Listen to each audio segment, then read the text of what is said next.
Thank you, listeners. It's great to have you aboard on a beautiful day. And our guest in studio is Billie Crapo, Executive Director of the Elko Area Chamber of Commerce.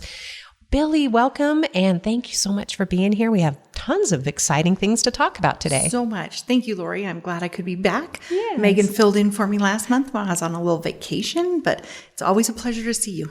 Well, thanks. And obviously, likewise, Billie, we, again, the Chamber of Commerce is over 700 members and growing. Yeah, we're just doing well and continuing to grow. There's just people, especially this past week, are just walking in the door to join the chamber, and we're getting some great referrals from our other members, which makes me happy because that means we're doing our job. And so, yeah, we have some great new members and exciting things happening. So here we are on the doorstep of the holiday season, yes. Which, once we get through those special summer events and fundraisers, and I know Megan talked about the generosity of Sherman Station donors, but it's always nice to hear it from the director too. Oh yeah, it was such a great event. We had record number of attendance. We had so many donations and people buying raffle tickets and doing the auctions, and just it was really, really good. We raised a ton of money for the restoration of the buildings, and so we have some projects that are happening. We've had some of it has been done by in-kind donations through Kinross and First Majestic, so they've sent some of their teams in and have done volunteer work and have repaired some things and painted and did some different things, but now we have some projects that we're going to be working on. We're still trying to figure out what to do with the outbuildings with the roofs. The sod roofs are just not working any longer, and we have a bird invasion. The birds like to come in. On the smaller buildings, a lot of the insulation around the roofs and stuff is straw, and the birds love that a lot. And so they like to make their homes up in the roofs and do their things. And so we're trying to figure out how to deal with the birds as long as sealing it, but keeping them, authentic and how they looked back then. We don't want to really change the aesthetics. So we're working on that project. Mike Lostra with Lostra Engineering has came in and done some plans for us. And so we're looking at some other options as well. And so that's one of our big projects that we're going to be working on. Those buildings are very important, and we want to keep them strong, and we want to make sure that they're around for another 100 years. Well, there are several outbuildings. There's the schoolhouse, and the creamery is what it was known as well as the, I think there's like we have a blacksmith shop as well, and and the barn stable.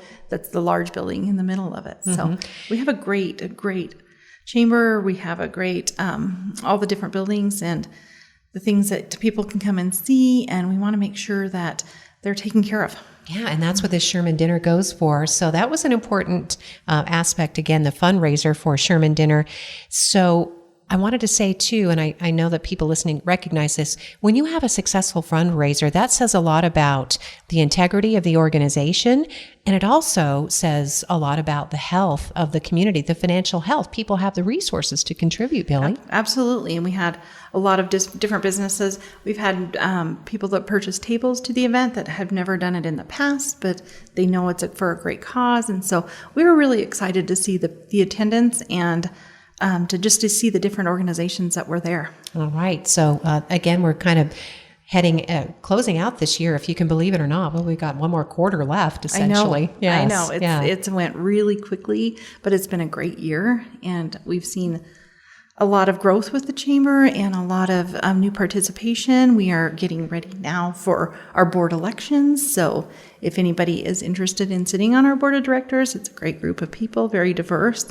And we will actually have 7 seats available out of 15 board members. So we do have 7 seats. So if you're a chamber member and you are interested in sitting on our board, you can reach me at ceo@elkonevada.com, or you can call the chamber at 775-738-7135, and we can get you that application. They're due by October 13th, and the election will start on the 20th and end on November 10th. So this is a perfect opportunity to talk about who makes a good board member, Billie, because you have many years experience working with this board. This is a real hands-on board. These are actual business and civic leaders in the community. Absolutely. And so my thought of an ideal board member, it's not really if you work for a large company or if you work for a small company, it's your passion for the community and the level of caring that you have for the chamber and what we can do for our members, because it really is all about strengthening the chamber. And in strengthening the chamber, that means that we have more benefits and more things that we can do for our members and for the community as a whole.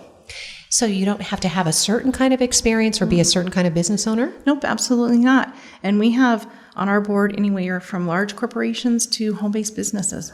Okay. And they're just as important, and they have the same input. And so we encourage that, because the larger corporations know what's happening with the larger corporations, but the 90% of our chamber members are small business. And so we want that feedback, and we want to know what their concerns are and the challenges.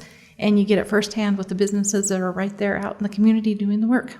And there's still time, as you described the timeline, Billie, to do a little networking. Say, if you are new to the community or new to the chamber and you have not volunteered in other positions yet, there's some opportunity to get to know the other board members and the other voting members. Absolutely, and that can start tonight. So tonight we have Business After Hours, and this is a great one because it's actually hosted by 4 different businesses. And so it'll be at 905 Railroad Street, and we have Guild Mortgage, Greater Nevada Mortgage, WFG Financial, and Morgan Stanley. And they're all going to be hosting together. They'll have different things in each office, and we'll just kind of network around. And so this is a great opportunity to meet 4 chamber member businesses, and then let people know that you are interested in running for the board. We've started getting some applications, and I've encouraged them to start, to make sure that they're at these networking events so people will know who they are and that they are truly interested in being on the board. So Business After Hours tonight, again, is open to anyone. You don't have to be a chamber member, but again, this is the season of chamber membership and growth and commitment to the new year. 5:30 p.m. and they're at that Railroad Street address. Yep, and so there'll be a lot of raffles and cocktails and I think each different office is going to have like dessert and appetizers. And so it's just, like I said, it's just going around to the different places, but it's free and open to the public. And we encourage everybody to come kind of see about these businesses and see what they're doing, but also learn more about the chamber and what's happening in the chamber. And possibly it might be an organization that you would like to join. That we're here for, especially for small businesses, but we're here for all businesses. And so we encourage anybody that is opening our business, has a business going, to give us a call, and we can discuss all the different things and benefits that are available to you from the chamber. Billie Crapo is our guest today. She's Elko Area Chamber CEO. And Billie, we had a fascinating radio show Tuesday with our Elko city guest. We had Kelly Wooldridge, who's our city clerk, and Annette Robinson, who's a clerk technician. And it was Business Licensing 101. Nice. We were able to drop the chamber name a couple times because the chamber's a big advocate of business, as you said, large and small, but also making sure members are aware that you have to have a business license to do business in the city of Elko. Absolutely. And we encourage, of course, they have to have a business license in general to join the chamber. And then we emphasize to them that even if they're in Spring Creek, if they're doing commerce in the city of Elko, they need to have a city of Elko business license as well. And so we've helped people that are coming in and just doing startups to, this is the steps that they have to do. But I might reach out to Kelly because that would be an interesting informational packet that we could have at the chamber as well. Oh, I know that they would love to do that. Kelly and, like I said, Annette did a wonderful radio show, and this is just the beginning of their outreach, Billie. It's important information because of the 55 businesses that they found recently that were not compliant. Really about half of them didn't know, and they came in right away. Yeah, well, that's good. Yes, and it's not that onerous. I mean, the application process, and then it's actually pretty affordable too, just like chamber membership. Yeah, it really is. But it's with the city business license, with the business license, that's a necessary. You have to have that. The chamber is an optional, but I still think we're very, very important to your business. So, Billie, thanks for the reminder there. And speaking of there to help business, you're also in tune with what's going on in the community, whether it's through government affairs and the latest topics of either state or national concern. We're always able to drill down to what's happening locally. And you were on hand for a conference for the NNRDA, right? Yeah, we did. We had that on Monday, and it was initially an 8 to 5 meeting, and we're like, oh, all day, but that was definitely time well spent. They had different panels, they had organizations, small business, large business, they had mining, they had different outreaches that you could chat with. They had city officials, city officials and county officials from different counties surrounding us, and there was a lot of Q&A and information. But what it came down to in general is the same thing that we're dealing with in almost every business in the community is they're struggling to get employees. And it's skilled labor, it's unskilled labor, it's just labor and employees in general. I've been getting a lot of calls from my members lately, and they're like, we need employees. What can we do? What's available? The college has a lot of training. I was actually in my advisory council meeting this morning with GBC, and that was one of the topics that we talked about is not just training for large industries and trade and those kind of things.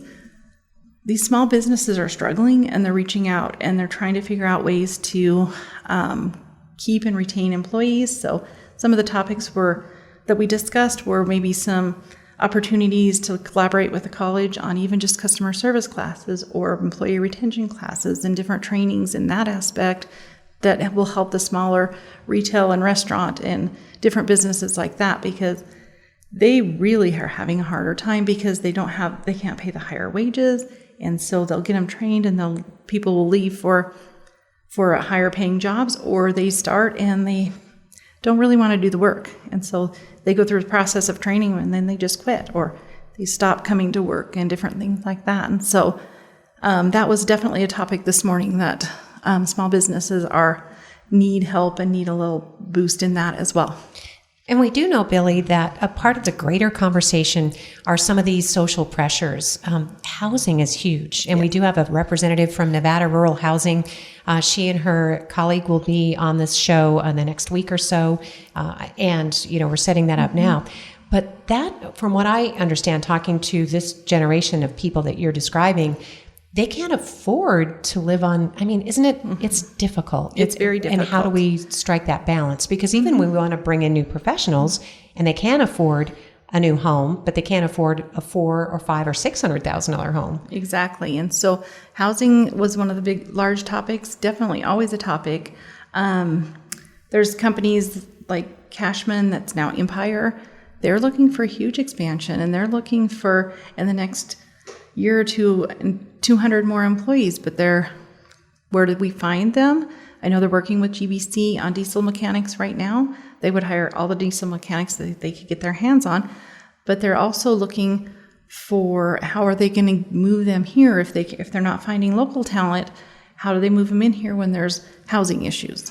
Mm-hmm. And so it is a huge problem because affordable housing is not really affordable sometimes. And I know they've put up apartment complexes, and there's some really nice apartment complexes, but the majority of them are full, but you're still looking at $1,300 a month, and that's not affordable for everybody. Mm-hmm. Yeah, you have to get roommates, and that's not always good for families. Families. Certainly. Right. And it's tougher to raise your family in a small apartment in that, and people do it, and it works out fine, but it's one of those things of the pride of homeownership is really hard for them to reach. Mm-hmm. Well, I'm just wondering, and I'm sure that this will be part of these ongoing conversations, Billie. In the past, mining has helped to actually create subdivisions. They brought in Utah developers. That's not always the best scenario, but maybe creating what we would refer to as mobile home parks, mm-hmm. Having modulars, but they're still behind in production. Is that right? Yeah, absolutely. Yeah. It's one of those things, and it's not always even just the cost of the home, but it's whether you can find contractors to build because they have so many different projects and they're behind. The contractors are struggling because it's really hard to get permitting. So sometimes they're a year out on a project because the permitting changes, and then in that time, as they're waiting for permitting, then interest rates changes, the cost of the materials changes, and so that changes the build of the house, and people are like, that's not what we wanted at the beginning, so we can't afford to do this now. So there's a lot of changes in that. Interest rates are high, but interest rates are not as high as they could be. But in the past, we didn't normally have a 2% interest rate. We had higher rates, but in the past, the cost of housing wasn't as high, and the cost of materials wasn't as high. So you had a little higher interest rate, but you had a lower cost of housing, so you didn't notice that the interest rates were as high. So now people are dealing with higher housing, higher material costs, higher interest rates, and it's a struggle. So it's something that we're going to go through together, right? But at least the chamber is working on this with other agencies. Absolutely. And, we're trying to figure out and get information out, but it's, it's one of those things it's a struggle for the builders as well. And I don't think people are realizing that. They think that they're just getting rich, but the cost of materials is extraordinary. And so they're dealing with those issues as well. And there's the transportation cost. And I know that even at the federal level, they're looking at increasing, rail transportation. We know trucking is also burdened right now. There are just a lot of different things that we need to try to be understanding and supportive and maybe be creative too. Yeah, definitely. I know that they've had some of the tiny houses built, and they're working on some of the contractors are working at a possible little community that has some tiny houses in it as well. They're a little more affordable for single people. I don't know that I would want to raise a family in a tiny house, but they're pretty awesome. I don't know if anybody's toured them, but they're surprisingly roomy. Yeah, and they're well designed. And as you said, great for working professionals because some of the very young people that they're trying to attract, they have laptop and they're ready to go. And now that we have broadband service. Yes. That makes it much easier. And a lot of people are working remotely, so it works out fine in that aspect too. I don't know about mobile home parks. There's a lot of regulations and where you can build them in the city and that kind of a thing. We have the RV parks, which are overflowing sometimes, but a lot of those are contractors that are here temporary or they have a family somewhere else. And so that's not ideal either. It's not ideal either because they're not necessarily spending their money in the community. They're here to take the money and then they move on to their family. And I understand that part of it, but it would be nice to be able to have housing that people could afford, but it's a struggle. All right. So definitely something the chamber's in tune with, though, as we're talking about the realities right now. And if you are listening and you have ideas or suggestions, be a part of the conversation. This is a really important time. And if anybody has any ideas, suggestions, want to have conversations about employee retention or things that I can help my members with, I would appreciate it. I would love to sit down with people and get a feel of what other people are dealing with or other thoughts, ideas, because it's something that's not going away. And so we need to see if there's something that we can help these small businesses with. And we have this issue. It's not an Elko County problem. I know in Humboldt County, Billie, lithium is poised to boom, and they don't have any homes at all. Yeah, so. Or homes or infrastructure, and so it's going to be a good and bad thing for Winnemucca, and they definitely need homes over there.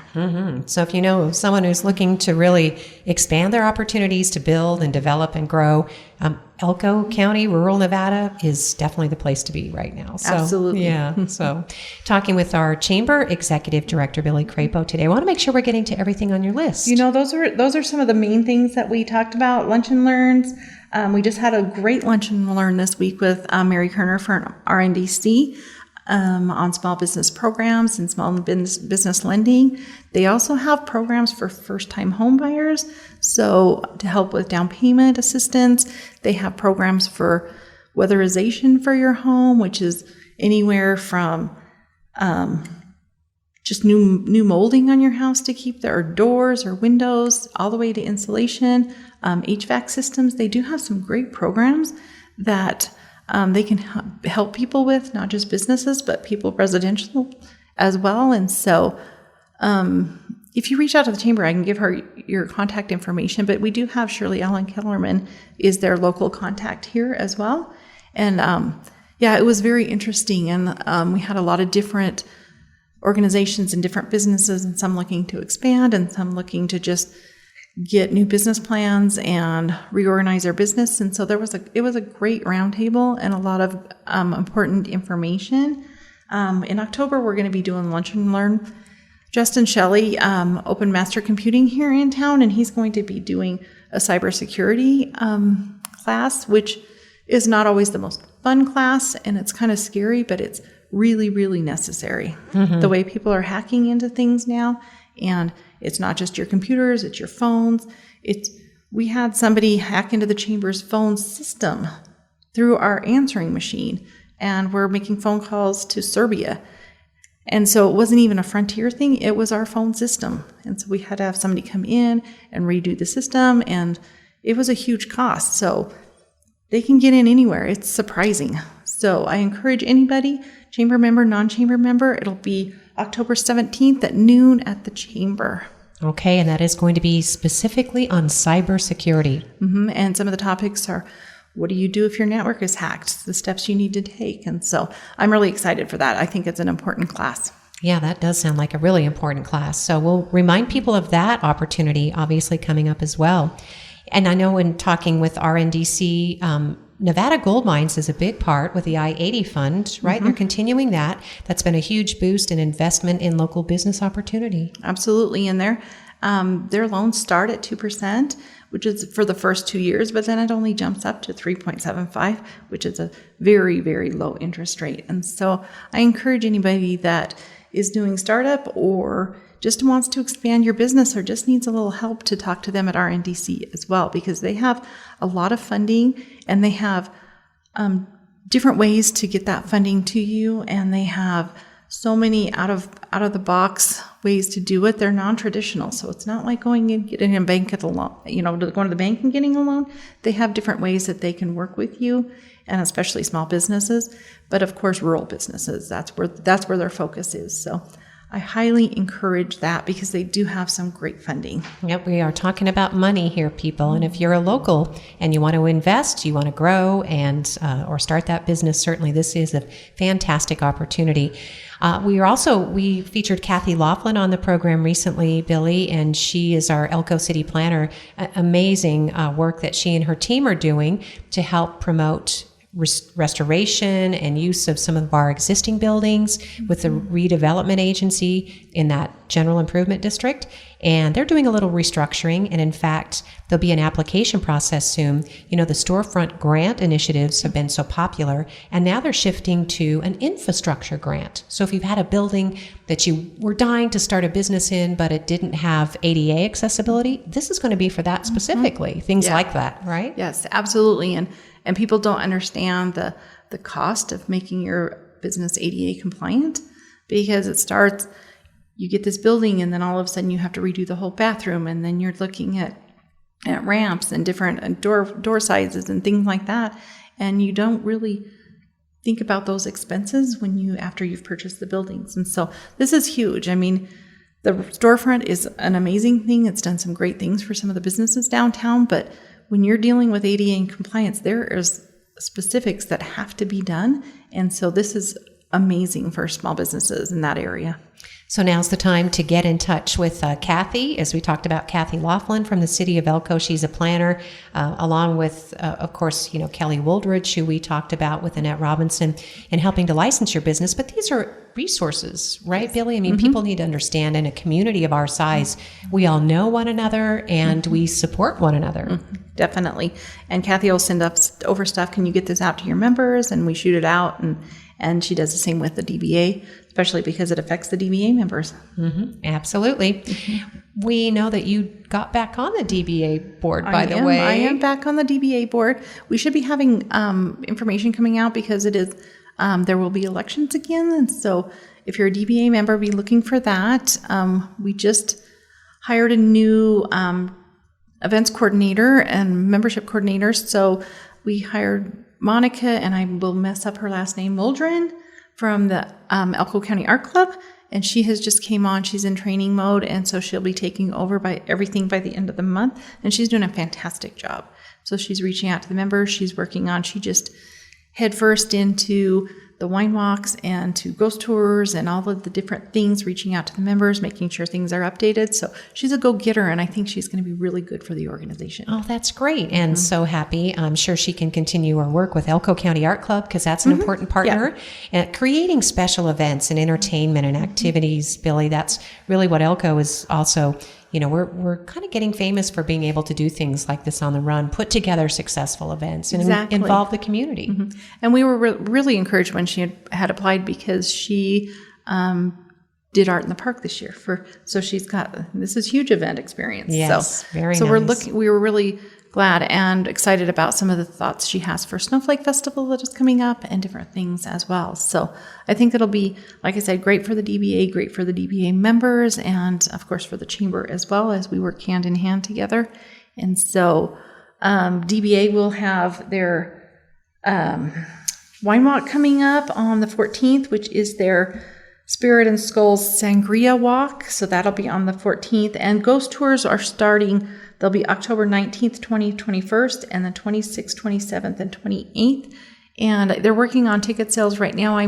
My understanding that they will come on sale on October 1st. So it's definitely a must see. If you haven't been on the ghost tours, really fun. Yes. Really fun. And you go to different locations, and each location you get wine and an appetizer, dessert, whichever stop you're stopping at. So it is food and wine. And so be looking for that. It'll start coming out on social media with where you can purchase tickets and all of that. But it's definitely a fun evening. People love to soak up these fun fall events, and I know that Great Basin College is doing Macbeth, and tickets will be on sale soon for that. It opens October 17th. I know, that's exciting. Yeah, it's going to be multimedia. In fact, this weekend they're going to be filming on location near the historic rock walls. Yes, yeah, I did see that they were getting permitting so they could close off some of the roads for part of the shooting. So it's just fun, and it's nice to see GBC back with their arts and with their theater, and so. I encourage any kind of arts that come into Elko. I feel like people need to participate, and the more you go and the more you support, the more things that come. It was funny. There was a meeting of the Nevada Arts Council last night, and I was not able to attend the meeting, but I did talk to some folks who said what was surprising to them is we do have a lot of new people in the community, which is fantastic, but some of them came to the meeting and they were saying, well, we don't have any local radio stations. And we don't have any local children's theater. And it was like, what? What are you talking about? You need to do your research. Yeah, because we have amazing things. And we want to include you, but don't come right out of the gate saying we don't do those things. Yeah, and we're here talking on a local radio station that's 75 years old, by the way. Exactly. That just got done with the children's theater with the Matilda, and yes. There's definitely a lot of the arts, and it's growing, so that makes me happy to see. I know we have one act at the stage door with Ghostlight, and that's this weekend. I'm going Friday or Saturday, I'm not sure, but they only have 3 performances, 7 p.m. and then a 2:00 matinee Saturday. Yeah, so you can get your tickets online for that as well. Stage doors are great. It's a great place. Absolutely. And they really work. Emily works really hard on bringing in all different kinds of talent. There are comedy shows and all the stuff. Their bingo night is like huge. Yeah. People are like lined up to get in there. And they love their bingo. So Stage Door has become a great success in our community. And I just appreciate all the things that they do about bringing in the talent and the artists and the performances that they do. And that's the other aspect that people need to realize. And many of these organizations are nonprofit or a combination, sort of a hybrid. With the Stage Door, they do have the bar, but the money goes into, maintaining that venue and paying the rent and the expenses that come with it. So keep that in mind when you get disappointed. If you can't get tickets to something, just remember that you're along with a lot of other people, but there are so many other things to look forward to, Billie. How about anything else on your list before we wrap up today? I was just going to throw out that we do have, and it's a little early, but I'm just throwing out there, save the date. This will be our 2nd annual Christmas tree lighting, Light Up the Night. And so we are doing that again with the different sponsors. We're working on sponsorships right now. It'll still be a free event for the community, totally open to the community. It will be free photos with Santa, free cookies, free hot chocolate. I bought super cool 3D glasses for the kids. When they look at all the Christmas lights, they show up as little Christmas trees. The choirleers will be performing, and we just have a lot of great things going on. And so that'll be November 30th. So save the date from 5 to 7. And like I said, again, free to the community, free to the public. Please join us. It was super fun last year. It was our first year. It was kind of rainy, snowy, and we still had a few hundred people that came, and it was lovely. And so we will be doing that again. We Hang Christmas Lights will be doing all of our lights. And like I said, 5 to 7, and we would light the tree at 6 o'clock. Oh, it's such a festive atmosphere. And I know Katie Krinka worked so hard. She on did. Everything Elko. This is her baby. This is her love. And she wanted to do that so badly that she's got it done. And so we just have, we have a lot of different events. So people need to keep track of all the things that are going on in October. There's going to be so many different events coming up for Halloween. Everything Elko will start it off with Pumpkin Festival on October 14th and 15th. We have the Spring Creek Association that's doing their drive-in movie, and then the trunk or treat on the 28th. The Elko County will be doing Safe Grounds, and so they have that going on the 20th and 21st. Baca Mountain Spring Creek will do their Spook Loop again on the 28th. But then in Carlin, they have the Carlin Chinese Gardens, which I've seen photos and looks extremely scary. But they have that on the 28th. And then the Haunted Commercial Hotel will be doing all of their different things as well. And so just look on social media, and there's so many different things, but there's so many things in the month of October that's going on. And of course, Poem Pints, but that sold out quickly. So good for them. Yeah, good for them. Mm-hmm. Very excited for them. Yeah. So what a wonderful, it's always nice to celebrate success, Billie. And yeah, I've reached out, but via an employee. I got to get Dr. Edwards on the radio. He's just he seems like this fascinating person because he's done all this haunted commercial stuff. All these things, yeah. And I guess it's because his daughter said, Daddy, can we do this? Yeah. Yeah. So isn't that sweet? So they have some great things going on there. But like I said, elections, if any chamber member wants to run for the board, please reach out to me. That's one of the important things. And then, of course, Balloon Festival this weekend. Oh, that's right. Well, and we just had some guests in, and they took over our stations and talked all about that. So fingers crossed for the best weather. It's, it's Northeast Nevada. It is. But the Balloon Festival has been going on for a lot of years, and I wish them the best of luck. It's a great group. And yeah, so starting tomorrow, you're going to see balloons around. That's right. They're dedicated, fun-loving people. So get out and support the Ruby Mountain Balloon Festival this weekend. Absolutely. Billie, thank you until we meet again. We appreciate you very much. Elko Area Chamber CEO Billie Crapo, our guest here on Elko Live today. And I always look forward to our conversations. Thank you. Same here, Lori. Thank you. Thank you, listeners, for joining us today.